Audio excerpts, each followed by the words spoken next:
Uno pensaría que ser un expresidente de los Estados Unidos garantiza una vida de lujo. Peor no siempre es así. Desde dificultades financieras hasta decisiones personales. He aquí 12 expresidentes de los Estados Unidos que viven como si fueran pobres. Número 12. Harry S. Truman. Imagínese ser el líder del mundo libre, ocupar el cargo más alto del país, solo para regresar a una vida tan humilde que casi parecía pobreza. Como el 33. presidente de los Estados Unidos, ascendió al cargo inesperadamente después de la muerte repentina de Franklin D. Roosevelt en 1945. Fue empujado al cargo más alto de la nación durante uno de los momentos más cruciales de la historia. La Segunda Guerra Mundial estaba llegando a su fin y la Guerra Fría estaba tomando forma.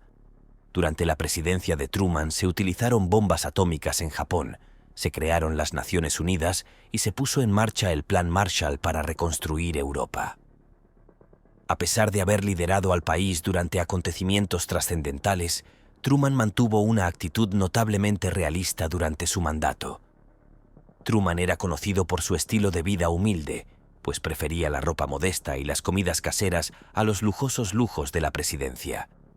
Él y su esposa Bess regresaban a su sencilla casa de Missouri durante los descansos de la Casa Blanca, mostrando poco interés en el lujo que se le ofrecía. Truman dijo una vez la famosa frase: "La responsabilidad recae aquí", enfatizando su compromiso con la rendición de cuentas y la responsabilidad personal, un principio que también dio forma a su vida después de la presidencia. Después de dejar el cargo en 1953, Truman regresó a su ciudad natal de Independence, Missouri. A diferencia de muchos presidentes modernos que sacan provecho de su estatus postpresidencial a través de lucrativos contratos de libros y conferencias, Truman se negó a monetizar su posición para obtener beneficios personales. Rechazó ofertas de patrocinio comercial, alegando que hacerlo degradaría la dignidad de la presidencia. Rechazó múltiples ofertas de honorarios por consultoría y membresías en juntas directivas, creyendo que su servicio al país había sido pago suficiente. La situación financiera de Truman era desesperada. Después de dejar el cargo, el expresidente no tenía pensión en la que confiar en ese momento. Las pensiones presidenciales se establecieron más tarde en 1958. Debido a su situación, su único ingreso provenía de su pensión militar como oficial retirado, que era de unos escasos $112.56 por mes. Truman y su esposa Bess hicieron un famoso viaje por carretera a través del país en 1953, sin protección del servicio secreto ni ningún gran séquito. Empacaron su Chrysler New Yorker y partieron a explorar los Estados Unidos como ciudadanos comunes. El viaje, durante el cual se alojaron en moteles modestos y comieron en restaurantes locales, reflejó el rechazo de Truman a cualquier privilegio especial, a pesar de haber sido el hombre más poderoso del mundo solo unos meses antes. Este estilo de vida humilde continuó durante la jubilación de Truman y su modesta casa en Independence se convirtió en un monumento nacional. Truman vivió sin lujos, contestando su propio teléfono e incluso respondiendo personalmente el correo de sus admiradores. Cuando le preguntaban sobre su estilo de vida sencillo, a menudo bromeaba diciendo que todo lo que necesitaba eran tres: un auto viejo, un buen traje y una conciencia tranquila. Número 11. James Monroe. Si bien Truman vivió una vida que a menudo reflejaba la de un ciudadano común después de su presidencia, otro ex líder, James Monroe, también enfrentó una realidad inesperada después de dejar el cargo. El quinto presidente de los Estados Unidos a menudo es recordado por su papel en la configuración de la nación durante un período de expansión y transición. Pero hay más en su historia que solo la famosa doctrina Monroe y sus éxitos diplomáticos. Tras bastidores, Monroe enfrentó dificultades financieras y vivió una vida sencilla que influyó tanto en su presidencia como en años posteriores. El período de Monroe como presidente se caracterizó por un estilo de vida simple que contrastaba marcadamente con la creciente riqueza en algunas partes de Estados Unidos. Su hogar, Highland Plantation en Virginia, tenía más que ver con el deber que con el lujo. A diferencia de las lujosas residencias presidenciales de hoy, Highland era una casa modesta donde Monroe vivía con muebles básicos. Era cuidadoso con sus gastos, evitando gastos innecesarios y concentrándose en cambio en lo esencial. Esta sencillez no fue solo una elección personal para Monroe, también era necesaria debido a las fuentes de ingresos limitadas en comparación con los estándares modernos. Con poco margen para errores financieros, demostró prudencia, una cualidad admirada por muchos que ven a los presidentes de orígenes humildes como ejemplos de resiliencia y frugalidad. Monroe estaba impulsado por valores profundamente arraigados en la virtud republicana y el servicio público. Creía en servir a los ciudadanos con integridad y transparencia, a menudo priorizando el interés nacional sobre el beneficio personal. Con frecuencia caminaba en lugar de utilizar el transporte proporcionado por el gobierno para ahorrar dinero de los contribuyentes. Su compromiso con el servicio se extendió más allá de sus deberes presidenciales. Un ejemplo notable es cuando financió personalmente partes de la defensa de la nación durante la Guerra de 1812. En los primeros días de Estados Unidos, vivir de manera sencilla no siempre era una opción, sino a menudo una necesidad. Para muchas personas, la sociedad valoraba la autosuficiencia y la modestia, un entorno en el que la vida de Monroe encajaba naturalmente. Aunque era un líder, no estaba exento de problemas financieros que afectaban a los ciudadanos comunes. Los años posteriores a la presidencia de Monroe lo demuestran claramente. Profundamente endeudado después de dejar el cargo, incluso mantenerse al día con su plantación se convirtió en una batalla cuesta arriba. Recurrió al Congreso en busca de ayuda, una tarea difícil, ya que obtener la aprobación resultó un desafío en medio de complejidades políticas. Después del fallecimiento de Elizabeth Monroe, James se encontró viviendo con su hija debido a limitaciones financieras que le impedían ser propietario de una casa. Número 10. Jimmy Carter Monroe. No fue el único presidente que enfrentó dificultades en su retiro. Otro ex líder que redefinió la vida modesta en sus años postpresidenciales fue Jimmy Carter. Si bien muchos esperan que los expresidentes disfruten del lujo, la vida de Carter después de la Casa Blanca dio un giro inesperado que sigue sorprendiendo a la gente hasta el día de hoy. Jimmy Carter, el 39º presidente de los Estados Unidos, es a menudo celebrado por su firme compromiso con los derechos humanos y la conservación de la energía. Sin embargo, durante su mandato, a pesar de los nobles ideales que defendió, su presidencia concluyó con índices de aprobación poco favorables. Sin embargo, es su vida postpresidencial la que realmente ha capturado la admiración de muchos. El estilo de vida de Carter, que vive modestamente en Plains, Georgia, contrasta con el lujo que se asocia típicamente con los ex jefes de Estado. En la pintoresca ciudad de Plains, Georgia, Jimmy Carter eligió residir en una casa valuada muy por debajo de las extravagantes mansiones ocupadas por muchos expresidentes. Esta humilde morada dice mucho sobre los valores y prioridades de Carter. En lugar de disfrutar del lujo, se sumergió en la vida comunitaria, donde los vecinos son amigos y la sencillez es un valor. Después de la presidencia, Carter se dedicó a labores humanitarias, sobre todo a través de Hábitat para la Humanidad. Incluso cuando tenía 90 años, demostró una dedicación incansable al participar físicamente en la construcción de viviendas para los necesitados. A pesar de haber sido presidente, las opciones de estilo de vida de Carter son refrescantemente reales. Por ejemplo, en lugar de optar por aviones privados o vuelos de primera clase, a menudo vuela en vuelos comerciales, una elección que sorprende y deleita a los demás pasajeros que lo reconocen a bordo. Comprar en tiendas como Dollar General es otro ejemplo de su naturaleza realista. Estos pequeños pero significativos hábitos pintan la imagen de un líder que practica lo que predica. Un ejemplo memorable ocurrió cuando Carter fue visto bajando de un vuelo con su propio equipaje, una imagen que resuena con autenticidad y accesibilidad que rara vez se asocian con figuras de tal estatura. Otra historia relata cómo sigue enseñando la escuela dominical en su iglesia local, compartiendo sabiduría no desde un pedestal, sino entre sus compañeros. La humilde vida de servicio de Carter después de la presidencia no fue un hecho aislado en la historia de Estados Unidos. Mucho antes que él, hubo otro presidente cuyos años posteriores a la Casa Blanca fueron igualmente notables por su sencillez y dedicación al bien público. Número 9. Rutherford B. Hayes. es una de las figuras más interesantes de la historia presidencial estadounidense. Como el 19º presidente de los Estados Unidos, llegó al poder después de una de las elecciones más disputadas que finalmente puso fin a la reconstrucción en el sur.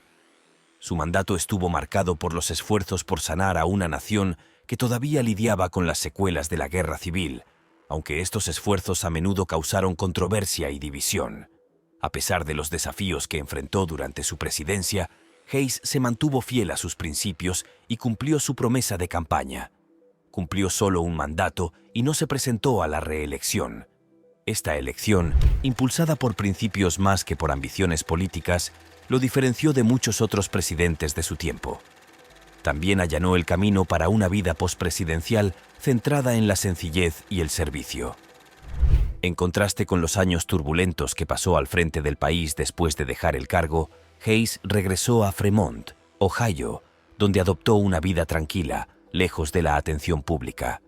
En este entorno pacífico, Hayes encontró un nuevo propósito y dedicó gran parte de su tiempo a dos áreas clave. Hayes apoyó firmemente las iniciativas educativas porque creía que la educación era crucial para reducir la desigualdad económica, una creencia que lo guió durante toda su vida. También trabajó incansablemente para mejorar las condiciones dentro de las prisiones e impulsó reformas que darían a los reclusos una oportunidad de rehabilitación y reintegración a la sociedad. A pesar de tener oportunidades que podrían haberlo hecho rico después de su presidencia, Hayes siguió centrado en el servicio público. Al comparar el patrimonio neto entre los presidentes de los Estados Unidos, Hayes se destaca como un ejemplo de alguien que vivió como los menos afortunados, encarnando verdaderamente lo que significa vivir de manera sencilla mientras se esfuerza por lograr un mayor bien social. Número 8. Ulysses S. Grant. Si bien Hayes eligió una vida de tranquila simplicidad después de su presidencia, otro líder estadounidense enfrentaría una existencia mucho más turbulenta después de la Casa Blanca. Ulysses S. Grant, el 18º presidente de los Estados Unidos, a menudo es recordado por su genio militar que ayudó a la Unión a asegurar la victoria durante la Guerra Civil. Como presidente de 1869 a 1877, su liderazgo estuvo marcado por los esfuerzos para estabilizar a los Estados Unidos de posguerra y hacer cumplir los derechos civiles. Sin embargo, debajo de la superficie de su carrera política yacía una saga de luchas personales y financieras que lo pinta como un expresidente de los Estados Unidos que vivió como si fuera pobre. Después de dejar la Casa Blanca, la vida de Grant dio un giro dramático. A pesar del prestigio de su presidencia, se vio atrapado en problemas financieros. Sus problemas comenzaron cuando fue engañado por un socio comercial, Ferdinand Ward. Conocido como el joven Napoleón de Wall Street, Ward montó un esquema Ponzi a través de su empresa, Grant & Ward, que finalmente se vino abajo en 1884. Este desastre acabó con los ahorros de Grant y lo dejó casi en la ruina. El momento no podría haber sido peor. Poco después de esta catástrofe financiera, a Grant le diagnosticaron un cáncer de garganta terminal. Con escasas perspectivas de recuperación o seguridad financiera, recurrió a la escritura como último recurso para mantener a su familia. En sus últimos años, Grant demostró una fuerza increíble. Comenzó a escribir sus memorias no porque quisiera, sino porque tenía que hacerlo. A pesar de sufrir terribles dolores por su enfermedad, trabajó duro y las terminó pocos días antes de morir en 1885. Las memorias se publicaron después de su muerte y se convirtieron en un éxito constante e instantáneo, aportando un importante alivio financiero a su familia. Los problemas financieros de Grant pusieron de relieve cómo los expresidentes no recibían un buen apoyo en esa época.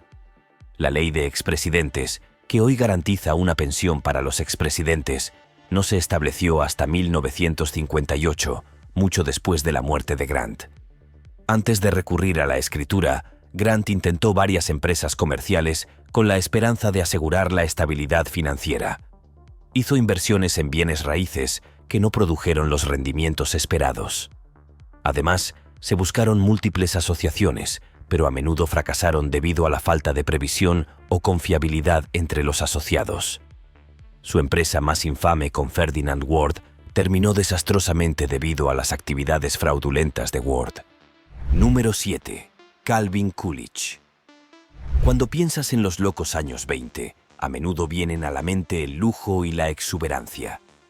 Entra Calvin Coolidge, el 30º presidente de los Estados Unidos, quien, créalo o no, tomó un camino claramente diferente después de la muerte repentina de Warren G. Harding.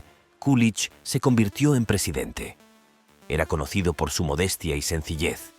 Su estilo de vida consistía en mantener las cosas simples en una época en la que todos los demás parecían vivir de forma extravagante. La gente no solo hablaba de él como ahorrativo, tenía hábitos específicos que seguía religiosamente. En lugar de elegantes cenas de estado, prefería comidas caseras. Y en lugar de comprar ropa nueva, remendaba la vieja. Estas elecciones diarias mostraban su creencia de que tener menos a veces puede ser más. Incluso mientras residía en la Casa Blanca, Coolidge llevaba un libro de contabilidad personal, rastreando meticulosamente cada gasto hasta el último centavo. Era famoso por evitar usar autos del gobierno a menos que fuera absolutamente necesario, prefiriendo en cambio caminar o tomar el transporte público. Estas prácticas no eran solo para exhibirlas. Estaban profundamente arraigadas en su filosofía sobre el gobierno y la vida misma. Conocido cariñosamente como Silent Cal, Coolidge se caracterizaba por su comportamiento tranquilo y sus políticas fiscales conservadoras. Su enfoque de no intervención no era solo una charla política. Reflejaba sus puntos de vista más amplios sobre la acumulación de riqueza en lugar de servir al público. En discursos y escritos que han sobrevivido a lo largo de la historia, Coolidge siempre defendió valores que defendían el servicio público por sobre el beneficio personal. La riqueza proviene de la industria y el ahorro, comentó una vez, encapsulando su creencia de que la prosperidad no debe conducir al despilfarro, sino, en cambio, ser una oportunidad para una administración prudente. Sus años posteriores a la presidencia reflejaron este mismo carácter, viviendo tranquilamente sin fanfarrias ni exhibiciones llamativas de riqueza. Sus decisiones reflejaron su creencia de que la verdadera riqueza radica en el servicio y la sencillez, lo que lo estableció como un expresidente que adoptó un estilo de vida que recordaba a los menos afortunados. Número 6. John Quincy Adams. Un nombre que trae a la mente la diplomacia, las actividades académicas y un compromiso inquebrantable con el servicio público. Como hijo de John Adams, uno podría asumir una vida llena de prestigio y abundancia. Sin embargo, su historia es una de vida modesta y principios firmes que dicen mucho sobre las dificultades financieras de los expresidentes. Antes de convertirse en presidente, John Quincy Adams ocupó muchos puestos importantes. Fue un diplomático hábil que trabajó en varios roles en toda Europa. Sus contribuciones fueron cruciales para dar forma a la política exterior, lo que le valió una reputación de estadista brillante. Sin embargo, cuando llegó el momento de su presidencia, de 1825 a 1829, las cosas dieron un giro inesperado. A pesar de su brillantez diplomática, su presidencia enfrentó oposición política y un éxito mediocre. Después de dejar la Casa Blanca, Adams demostró que el verdadero servicio no conoce límites. En lugar de retirarse al lujo, tomó la increíble decisión de regresar al Congreso. Allí encontró su vocación una vez más, esta vez como un opositor vocal de la esclavitud. Su papel en el Congreso fue profundamente impactante. Se hizo conocido como el anciano, elocuente, defensor apasionado de la abolición y luchando contra la ley mordaza que prohibía los debates sobre la esclavitud. Los años posteriores a la presidencia de Adams se caracterizaron por la sencillez en lugar de la extravagancia. A diferencia de muchos que podrían disfrutar del lujo después de ocupar el cargo más alto de la nación, Adams eligió una vida basada en la modestia. No acumuló riqueza a través de cargos públicos. En cambio, se centró en las actividades intelectuales y los deberes cívicos. Sus elecciones de estilo de vida reflejaban sus valores: la sencillez por encima del lujo y la sustancia por encima del estilo. Número 5. Andrew Johnson. Sus años posteriores a la presidencia demostrarían que, a veces, la batalla por sobrevivir en este mundo va más allá del ámbito político y se convierte en algo mucho más personal y financieramente incierto. A menudo considerado como una de las personas más pobres que jamás haya ocupado un cargo, Andrew Johnson, el 17º presidente de los Estados Unidos, pasó de un origen humilde a los pasillos del poder. Nacido en una cabaña de troncos en Raleigh, Carolina del Norte, en 1808, la vida temprana de Johnson estuvo marcada por la lucha financiera y la adversidad personal. Huérfano a temprana edad, nunca tuvo el privilegio de recibir una educación formal, un hecho que no lo disuadió, sino que más bien alimentó su determinación de triunfar. El ascenso de Johnson desde la pobreza hasta la presidencia es una historia de ambición incansable y trabajo duro. Cuando era un joven aprendiz de sastre, aprendió a leer y escribir por su cuenta y desarrolló una pasión por el debate y la oratoria. Su carrera política comenzó cuando fue elegido concejal en Greenville, Tennessee. Con tenacidad y una habilidad extraordinaria para conectar con el hombre común, ascendió en la escala política y llegó a ser gobernador y senador de los Estados Unidos. El ascenso de Johnson a la presidencia se produjo en circunstancias sombrías. El asesinato de Abraham Lincoln lo impulsó a asumir ese cargo. Inesperadamente, esta transición no fue fácil, ya que ocurrió durante uno de los períodos más tormentosos de Estados Unidos, la reconstrucción después de la Guerra Civil. Los desafíos económicos que enfrentó Johnson a lo largo de su vida influyeron significativamente en sus decisiones políticas. Habiendo experimentado la pobreza de primera mano, Johnson se mostró profundamente comprensivo con la difícil situación de los sureños blancos pobres durante la reconstrucción. Sus políticas indulgentes hacia los antiguos estados confederados reflejaban su creencia en una reintegración rápida sin fuertes sanciones, una postura que lo hizo impopular entre los republicanos radicales del Congreso. Esta indulgencia se percibió como un debilitamiento de los esfuerzos por garantizar los derechos de los esclavos recién liberados y condujo a una discordia significativa entre Johnson y el Congreso. Sus vetos a la legislación de derechos civiles fueron anulados en repetidas ocasiones, lo que demuestra cómo su origen económico chocaba con las ideologías políticas predominantes de la época. Número 4. Thomas Jefferson.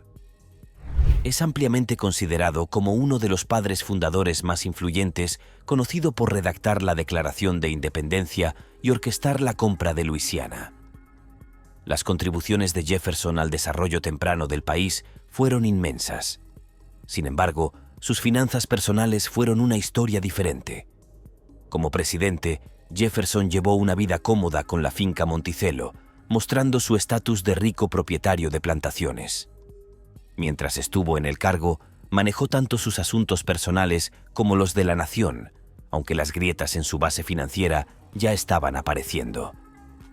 Una vez fuera del cargo en 1801, los problemas financieros de Jefferson comenzaron a desenredarse más públicamente. Su enorme finca, Monticello, ya había estado perdiendo dinero debido al costoso estilo de vida de Jefferson, las malas decisiones financieras y la crisis económica posterior a la guerra de 1812. Cuando se jubiló, tenía deudas importantes debido a sus gastos extravagantes en libros, vino, muebles y la construcción de Monticello. A pesar de haber heredado una fortuna sustancial y poseer grandes tierras y esclavos, Jefferson tenía al final de su vida una deuda de más de $100,000, una suma enorme para la época. La causa de la caída financiera de Jefferson no fueron solo sus gastos personales, sino también su voluntad de asumir deudas familiares, incluidas las de su suegro y su hija. La industria agrícola estaba en declive y su finca luchaba por producir suficientes ingresos para mantenerlo a flote. Para intentar salvar sus finanzas, Jefferson incluso solicitó a la Asamblea General de Virginia que le permitiera realizar una lotería en 1826 para vender gran parte de su propiedad y Monticello. Pero esta medida no satisfizo sus necesidades. La deteriorada situación financiera de Jefferson lo llevó a vender una de sus posesiones más preciadas, su extensa biblioteca personal. Vendió la colección, compuesta por alrededor de 6,500 volúmenes, al gobierno de los Estados Unidos para ayudar a establecer la Biblioteca del Congreso. Fue una pérdida emocional para Jefferson, pero una necesidad. En sus últimos años, Jefferson luchó inmensamente para mantener su dignidad a medida que su situación financiera empeoraba. Número 3. James Garfield. Nacido en una cabaña de troncos en Ohio, Garfield encarnó la clásica historia de la pobreza que se convirtió en riqueza mucho antes de que se convirtiera en un cliché popular. Su vida temprana estuvo marcada por la pobreza, ya que su padre falleció cuando él tenía solo 2 años, dejando a su madre para criarlo a él y a sus hermanos sola. A pesar de estas circunstancias, Garfield estaba impulsado por una sed insaciable de conocimiento y superación personal. A una edad temprana, Garfield realizó varios trabajos ocasionales para apoyar su educación, incluyendo ser carpintero e incluso timonear barcos del canal. Su determinación finalmente lo llevó al Williams College en Massachusetts, donde se graduó con honores. Este éxito académico lo catapultó a una carrera como educador y más tarde a la política. La presidencia de Garfield fue trágicamente breve, pero no sin importancia. Elegido como el 20º presidente de los Estados Unidos en 1880, su tiempo en el cargo se vio abruptamente interrumpido por la bala de un asesino a solo 4 meses de su mandato. La sensación de urgencia que rodeó su asesinato es tangible. Fue un golpe no solo para su familia, sino también para la nación que había depositado sus esperanzas en su liderazgo. El período posterior al asesinato estuvo plagado de incertidumbre. Durante 80 días insoportables, Garfield luchó por sobrevivir mientras el país observaba con ansiedad. Finalmente, sucumbió a sus heridas y dejó a su familia frente a una considerable presión financiera.